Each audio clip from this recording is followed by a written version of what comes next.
본 에피소드는 유튜브 라이브 방송을 편집해서 들려드리는 내용입니다. 사람들이 많이 모일 때는 오히려 기회가 상대적으로 적고요.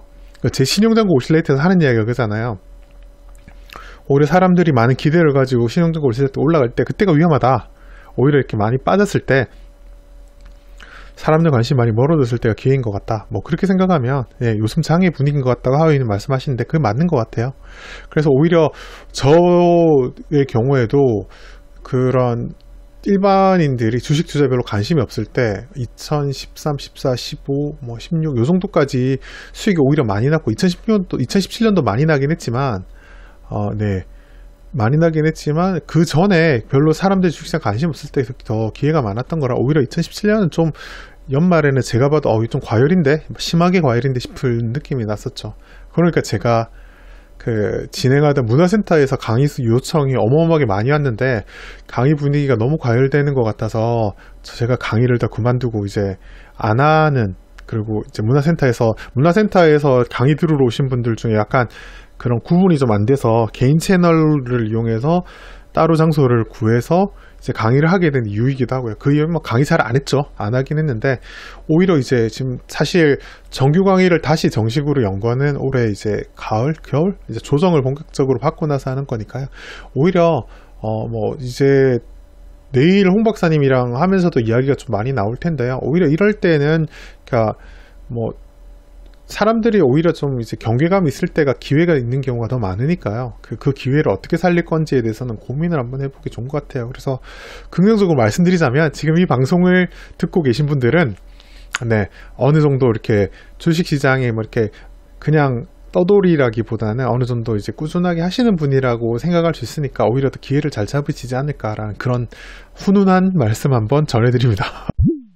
네, 하와이님 그 1일 분석 하다가 말다 하는데 열심히 하셔야 돼요. 저는 오히려 요새 블로그 꾸준히 보시는 분은 아시겠지만 장이 썩 좋지 않을 때 저는 분석을 더 열심히 하려고 해요. 왜냐면 장이 안 좋을 때 해야 기회가 많죠. 왜냐면 이렇게 분석을 해서 괜찮다고 했는데 주가가 너무 비싸면 이게 분석이 의미가 없어지거든요. 그러니까 지금 같은 경우는 일부를 제외하고, 그러니까 장이 너무 강세일 때는 오히려 분석 자체가 큰 의미가 없거나 아니면 좋은 걸 찾아봐야 그러니까 너무 비싼 것들이 많아서 부담스러운 것들이 많고요. 오히려 지금 같은 경우에는 이제 어지간한 거 종목을 3개 분석하면 2개는 일단 싸다고 판단할 수 있는 것들이 많으니까 오히려 이제 분석을 잘하면 기회로 연결될 확률이 아무래도 상대적으로 좀 더 높아지지 않을까 그런 생각을 합니다. 아무튼 그런 면에서 저는 오히려 거꾸로 주식시장이 좀 조정받을 때 좀 더 관심을 가질 필요가 있지 않나 그런 생각을 합니다. 그래 왔고요. 앞으로도 그러려고 하고요. 좀 개인적으로 이제 좀 양심선언 이렇게 좀 해보자면 오히려 이렇게 좀 강세일 때 조금 더 경계를 했어도 되지 않나 라는 생각도 한번 해봅니다. 지나서 하는 이야기니까요. 분석을 이제 강의 듣고 분석하시는 분 중에 제가 좀 안타까운 부분이 어떤 거냐면 자기가 잘 아는 것 위주로 분석해요. 왜냐면 그게 좀 편하니까. 근데 그게 좋기는 한데요. 일단 투자를 하는 게 이제 기업에 대해서 알고 싶어서 난 이 회사가 정말 관심 있어서 비즈니스 모델이 궁금해서 분석을 하는 경우는 사실 별로 없잖아요. 원래 목표 자체는 수익을 얻기 위해서 하는 게 목표라고 한다면 기본적으로 그걸 전제를 하고 접근을 할 필요가 있어요. 그래서 오히려 자기 전공이나 자기 분야랑 관계에 있어서 예를 들어서 의료인인 경우에는 의약주, 예를 들어서 바이오주, 제약주 이런 것들을 분석하면 좀 아는 이야기 많이 나고 편할 수 있고요. 교사나 교육공무원 이런 분들은 이제 교육수나 이런 것들 보면 좀 이해가 잘 되긴 하는데 이제 그 자체는 좋으나 아니면 또 초반에 경험하는 입장에서 이제 눈에 익은 걸 하면 빨리 이제 툴이나 사용법이 눈에 익기까지는 좋은데 거기서 이제 그러니까 투자 아이디어가 될 건지에 대해서 판단을 하고 이제 그 다음 접근을 해줘야 되는데 너무 이제 그 바운더리 자체가 너무 그 안에 머무르면 많은 투자 기회를 좀 놓칠 수 있는 리스크가 좀 있고요. 오히려 이제 아는 분야만 하다 보면 또 오히려 또 편견이 생길 우려도 좀 있어요. 그래서 그거는 이제 그냥 하는 말이 아니라 그게 이게 뉘앙스는 약간 미묘한 차이인데요. 제 같은 경우는 아시다시피 생물학을 전공했기 때문에 유기화학 이런 내용들 좀 편해요. 그래서 정유화학주 같은 경우는 좀 편안하게 이해하는 게 상대적으로 이해도는 좀 높다고 생각해요. 그런 면에서 이제 접근을 하는데 그러면 너도 그런 건 아니냐라고. 이제 저는 이제 IT 쪽은 조금 더 상대적으로 약하거든요. 전자 쪽 전공이 아니라서. 근데 그건 있어요. 그래서 예를 들어서 종목을 선택하는 데 있어서 이제 화학이나 정유 쪽에 있는 종목 분석하는 건 좀 수월하게 다가가지나, 그럼에도 불구하고 저는 어떤 게 있냐면, 저는 원래 종목이 생물학이기 때문에, 그리고 이제 제가 의료인이기 때문에 바이오주는 좀 이해가, 아마 제가 분석하면 더 잘할 것 같아요. 옛날에 바이오주 열풍 있었을 때 여의도에서 이제 여의도 지역에서 바이오주 공부하고 생화학 뭐 이런 거, 유전학 이런 거 공부하는 붐이 일었거든요. 그때도 저도 왜 그럴까, 그러니까 저는 관심이 없어요. 제가 하면 더 잘할 것 같으나 거기는 밸류에이션이나 뭐 여러 가지 배당 투자로 접근하기 마땅치 않다고 생각하기 때문에 아예 그냥 그런 뭐 밸류에이션의 수익성 접근 초반에 있잖아요. 그러니까 예를 들어서 이 회사가 돈을 잘 번다, 아니면 잘 벌 것 같다라는 판단이 있거나 아니면 배당이 잘 줄 것 같다는 판단이 있는 상태에서 개별 종목을 접근을 해야 되는 건데, 일단 내가 잘 아니까 일단 분석하는 그런 방법은 좋은 방법이 아닌 것 같아요. 그래서 그렇기 때문에 제가 바이오나 이쪽을 좀 분석을 잘 안 하는 이유도, 기업 분석할 때 에너지를 잘 안 쓰는 이유도, 어차피 분석해봐야 밸류에이션 너무 비싸고 제 입장에서 답 안 나오는 거 뻔하기 때문에 그 에너지를 아무래도 상대적으로 전통적으로 굴뚝주라고 알려지는 이제 섹션에서 정유학 이쪽을 좀 상대적으로 많이 보는 이유이기도 하죠. 물론 이제 일상적인 소비재나 이런 것도 보기도 하고요. 아무튼 그렇습니다.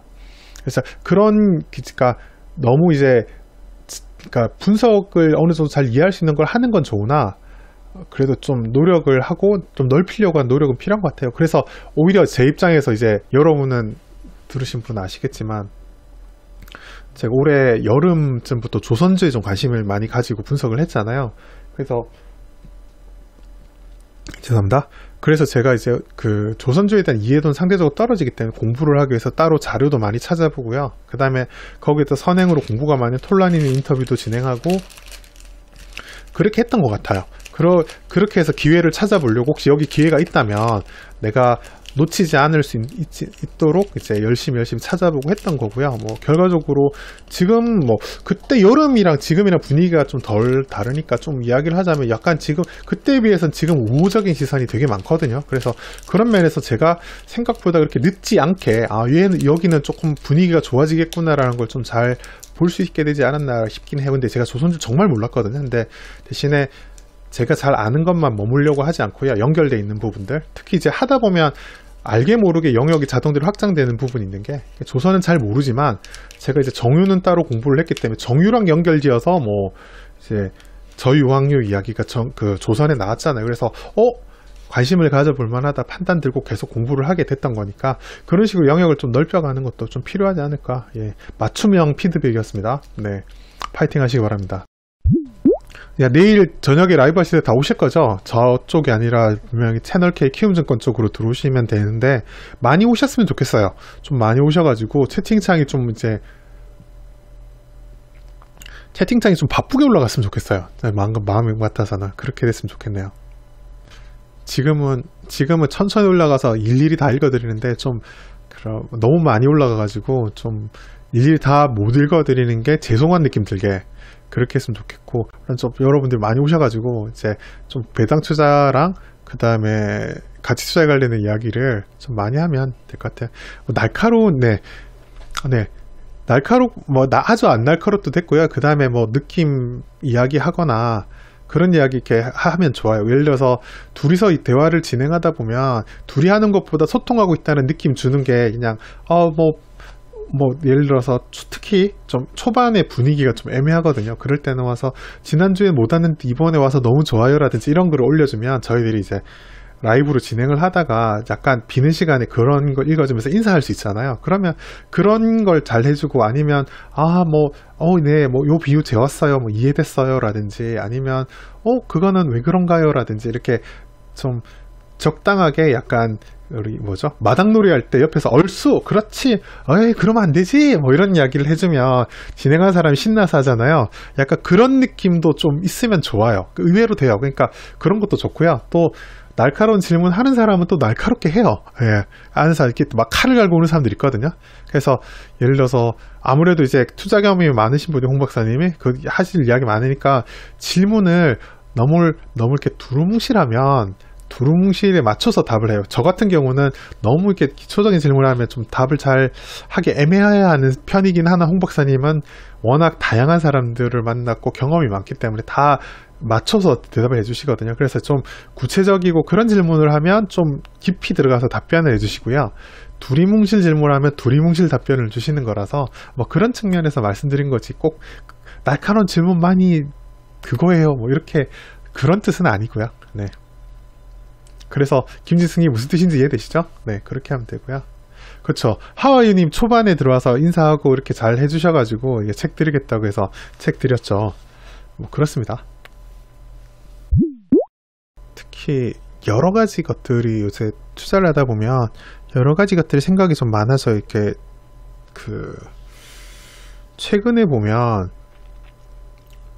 좀 SNS 특히 이제 블로그를 통해서 투자를 적극적으로 자기가 엮어서 투자하고 계신 분들이 좀 인지도가 올라가면서 노출이 많아지면서 뭐 좋아하는 사람 호불호가 당연히 갈릴 수 있잖아요. 투자 스타일 따라서. 그러거나 아니면 자기가 편하게 말했는데 보는 사람이 많아지는 것만으로도 그 자체로 불편해지는 거 있잖아요. 난 똑같이 말했는데 보는 사람이 많아지는 것만으로 그게 불편해지게 되는 상황들이 생겨요. 저는 이제 이미 그걸 한번 겪어봤기 때문에 특히 최근에 누가 그러냐면 승돌이님이 조금 그런 느낌이 있어요. 승돌이님이 전형적인 경상도 열혈이라는 표현은 뭐 적합한지 모르겠다. 전체 경상도 남하거든요. 그래서 좀 이제 인지도도 올라가고 이제 소통하는데 평상시 하던 대로 하는데 이제 구독자가 많아지고 이러면서 좀 여러 가지 부딪히는 것도 많고 힘들어하고 난 편하게 말했는데 뭐 그 부분에서 상대방이 받아들이고 오해하기도 하고 뭐 그런 부분이 좀 있는데 그건 이제 시간이 지나면서 좀 약간 스트레스 많이 받으신 것 같더라고요. 그래서 저도 이제 그걸 겪으니까 남일 같지는 않죠. 근데 그거를 겪으면서 조절을 하는 과정들이 좀 필요한 것 같아요. 그래서 저도 책 쓴 직후로는 이왕 책까지 냈으니 열심히 이야기하자고 소통을 계속 늘렸다가 좀 줄여는 과정도 있고요. 그러고 나서 또 다른 방식으로 다시 늘렸다가 또 줄이는 과정도 있고 그래서 그런 부분들이 또 여러 가지 있죠. 두 번째 늘렸다 줄이는 과정 강세장이 나오면서 갑자기 저 사람 와가지고 너가 용하다며 이렇게 암 찍어봐 뭐 이런 식으로 제가 점쟁이도 아니고 무당도 아니고 하여튼 그런 느낌을 좀 많이 받을 때가 있어요. 그래서 이건 이렇게는 안 된다. 이러면 나도 힘들고 상대방도 실망한다. 그래서 이제 요새 좀 조절을 해야겠구나 해서 여러 가지 하는 건데 저는 그래서 전격적으로 그냥 강의를 중단했던 건데 하여튼 그런 것들이 필요해요. 사실 같이 성장하는 거니까요. 이제 자기가 그런 사람도 있잖아요. 자기는 이 사람이 유명해지기 전에도 편하게 나누고 좋았는데 갑자기 좀 유명해지고 사용자가 그러니까 이웃이 늘어나면서 뭐 여러 가지 힘들어지고 하니까 좀 아쉽긴 한데 근데 그게 그러면서 또 뭐 그러니까 구독자가 팬이라고 본다면 팬 입장에서는 그러니까 팬이 아니고 팬이죠. 미안. 팬인가? 아무튼 발음은 중요한 게 아니고 죄송합니다. 아무튼 그래서 그게 같이 성장해가는 과정이라고 생각해요. 그래서 조금 더 성숙해 가는 거고요. 그래서 같이 성장해 나가는 모습이 아닌가 생각하니까 혹시 이제 뭐 제 블로그 구독하시고 여기 계신 분 중에 또 혹시 아마 승돌이 님도 그런 턴어라운드 투자라서 약간 다르긴 하지만 기본적으로 가치 투자의 베이스를 갖고 계신 분이니까 같이 보시는 분이 많으면 그런 부분에서는 좀 이렇게 성장하는 블로거들 있잖아요. 좀 같이 좀 이해해주고 응원해주고 그러면 좋을 것 같아요. 네, 이번에 포스팅하는 것도 그런 게 있는데, 그러니까 이웃 공개로 좀 한정시키면 왜냐하면 열심히 들었던 사람도 문제가 안 생기는데 소문 듣고 와가지고 넌 왜 이래 뭐 이런 거 있잖아요. 약간 좀 이게 뭐냐면 뭐 펀드 매니저거나 아니면 애널리스트거나 그 전문적인 트레이닝을 받은 사람이면 여러 가지 종류의 사람에 대해서 대응할 수 있는 트레이닝이 돼 있는데 그게 안 돼 있잖아요. 나는 하던 대로 이야기해줬고 너네들이 온 건데 왜 난 똑같이 말했는데 왜 너네들이 승질내냐 이렇게 될 수도 있거든요. 억울할 수 있어요 충분히. 근데 이제 그거를 이제 깨달아가는 과정이 필요한 건데 그런 부분을 이제 이해를 해야 되는데 보통 그게 이웃으로 했고 꾸준히 했던 사람들 문제가 안 생겨요. 왜냐하면 그게 더 좋거든요. 해왔던 대로 했는데 근데 최근에 오거나 이랬던 사람들이 문제 생기니까 보통 그러면 일단 좀 수술이는 과정에서 이웃 공개를 하거나 그래서 줄이거나 하기도 해요. 저 같은 경우도 마찬가지죠. 저도 보면 그래서 좀 꾸준히 열심히 하는 사람들 위주로 응원하고 하는 거죠. 너 뭐 잘한다면 한번 보여줘봐 이런 거에 대해서는 가급적 대응을 저는 안 하거든요. 그래서 좀 사실 근데 이게 단점이 있어요. 약간 좀 원래 약간 성격이 좀 까칠한데 더 까칠해 보여. 이게 단점은 단점이거든요. 그래서 이걸 그런 느낌, 사실 즐겁자고 하는 거고, 뭐, 이렇게, 그렇긴 한데, 이게 서로서로 이렇게 까칠한 느낌 주고 이러면 안 좋잖아요. 그쵸? 그래서 그걸 어떻게 하면 좋을까 고민은 좀 있긴 해요. 근데 대전제는, 저는 그래요. 저 같은 경우는 대전제는 그거죠. 서로서로 투자를 하는 사람들끼리 커뮤니케이션을 하는 거면 서로서로 피해는 주지 말자. 투자랑 관련해서. 그런 대전제를 깔고 서로 그 베이스 위에서 좀 답을 천천히 찾아가는 과정이라고 생각하시면 될 것 같습니다. 일단 이야기를 하다 보니까 이렇게 술술술 이야기가 나오네요. 아무튼 그렇습니다. 다들 이해하시죠? 네, 이해하실 거, 블로그 좀 보셨던 분들은 다 이해하실 거라고 생각합니다. 그럼 다들 내일 뵙도록 하겠습니다. 내일 여기 계신 분들 다 오셔야 됩니다. 내일 다 뵙도록 하고요. 그러면 내일 저녁에 여기 말고요. 키움증권 채널에서 뵙도록 하겠습니다. 이상 피터왕이었습니다. 내일 뵙겠습니다.